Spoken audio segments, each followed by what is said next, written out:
عقاب نے طوطے کی بات سن کر گہری سانس لی اور بولا، ٹھیک ہے، مجھے تمہاری بات پر یقین ہے، لیکن اگر تم نے مجھے دھوکہ دیا تو انجام برا ہوگا۔ طوطا دل میں مسکرایا مگر ظاہر کچھ نہ ہونے دیا۔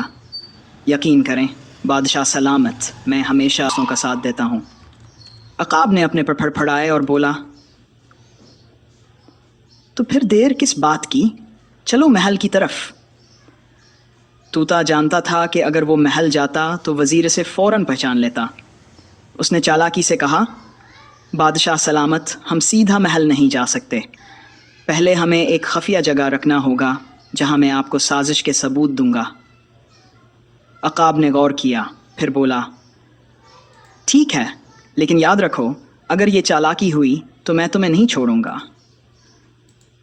طوطا بولا، بالکل، بس میرے پیچھے آئیں۔